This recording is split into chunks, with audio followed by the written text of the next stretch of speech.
Islamic आतंकवाद का मुकाबला अब भक्ति से नहीं, शक्ति से कीजिए। कोई दुनिया की कोई ताकत आपको नहीं रोक रही है। पूरा यूरोप, पूरी दुनिया आपकी तरफ देख रही है और बार बार यह कह रहे हैं कि अगर इस्लामिक आतंकवाद का कोई दुनिया में मुकाबला कर सकता है, उस देश का नाम है भारत। और वो ऐसे ही नहीं कह रहे क्योंकि वो भारत को 1947 में गांधी जी से नहीं मानते हैं कि 1947 में भारत सडन इमर्ज हुआ और उसके एक पिताजी गैर जरूरी तौर पे थोप दिए गए हमारे ऊपर और कहा कि ये पिता हैं आपके। तो भारत का दुनिया गांधी जी के 1947 से भारत को नहीं जानती। इस भारत को हजारों हजार साल पुरानी सनातन संस्कृति से पहचानती है। वो आपके पुरुषार्थ को भी जानती है, वो आपके ज्ञान को भी जानती है।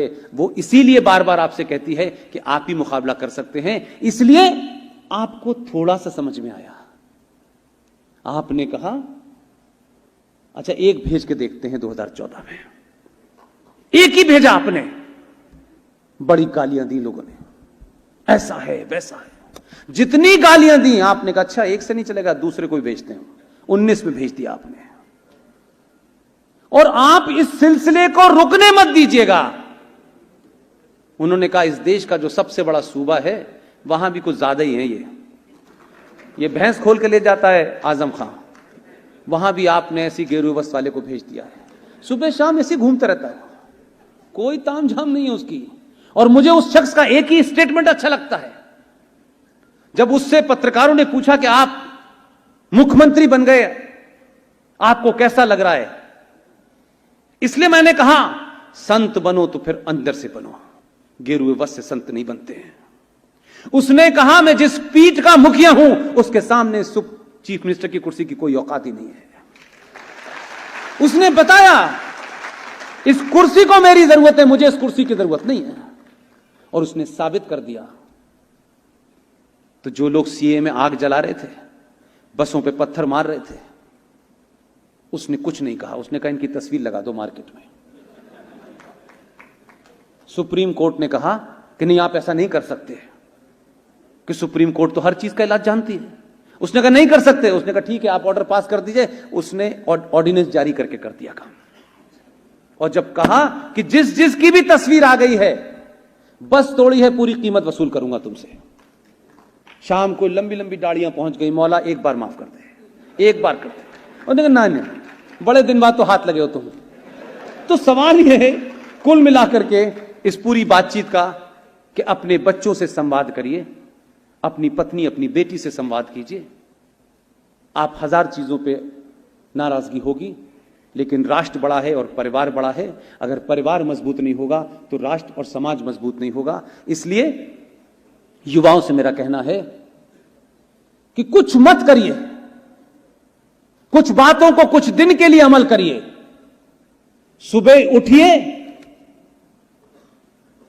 और अपना सर अपनी मां के पैरों पे लगाइए, आपको पता चलेगा कितनी एनर्जी मिलती है।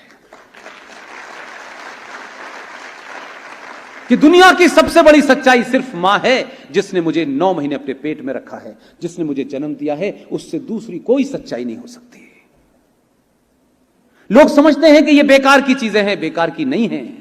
पैर छूना, झुकना और पैरों को टच करना, ये सब शुद्ध साइंस है मेरे भाई। आपने पढ़ा नहीं, आपको ऐसा लगने लगा ये कोई ढकोसला है, ऐसा नहीं है। इसलिए गंगा मां हमारी मां है, उसको पॉल्यूशन से फ्री रखना हमारी जिम्मेदारी है, पर्यावरण को रखना जिम्मेदारी है। लेकिन जो पर्यावरण को साफ रखने की बात हो रही है, उन्होंने कहा स्वच्छता अभियान। आपने समझ लिया कि सड़कों के कूड़े की बात कर रहा है। अरे उसके लिए तो लोग हैं।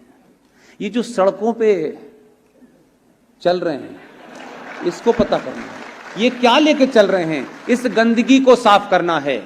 इसलिए जय श्री राम का नारा आप लगाएं, मुझे कोई उसमें आपत्ति नहीं है। जय श्री राम, भगवान राम, मर्यादा पुरुषोत्तम राम हम सबके आराध्य भगवान हैं।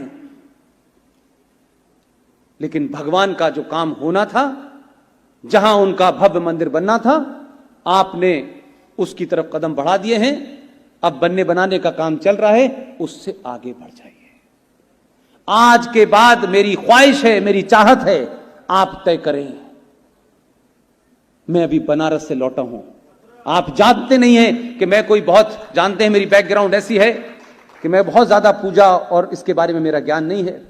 मैं फिर कहता हूं कि जो भी कुछ मुझसे बुलवाया जा रहा है वो कौन सी शक्ति है, क्यों आप मुझे सुनते हैं, क्यों आप मुझे सुनने आए हैं, मैं नहीं जानता। मैं जब अभी काशी गया था तो सब कुछ के बावजूद भी मैं उस नंदी के सामने 5 मिनट तक खड़ा रहा। आप उस नंदी की आंखों में अगर एक सच में भक्त हैं तो उसकी आंखों में देखिए कि नंदी की आंखों से ऐसा लगता है कि जो नंदी भगवान विश्वनाथ के सामने बैठ करके उन्हें देखता था, उसके सामने किसी ने कचरे का ढेर लाके रख दिया है।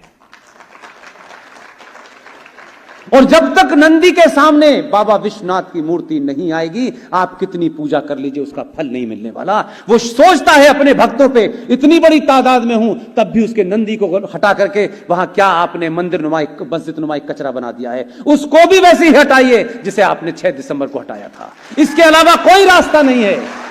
चिंता मत कीजिएगा, आपको एक्सपीरियंस हो गया। जीवन चलता रहता है, समाज को राष्ट्र बनाना होता है और सरकार को देश चलाना होता है। सरकार की भूमिका बड़ी सीमित है, आपकी भूमिका ज्यादा है। और इस वजह से आज से आप जब भी मिलें, जिस शहर में भी मिलें, हर हर महादेव का नारा लगाएं और बताएं कि अगला नंबर महादेव का है। और उसके बाद जब आपको लगे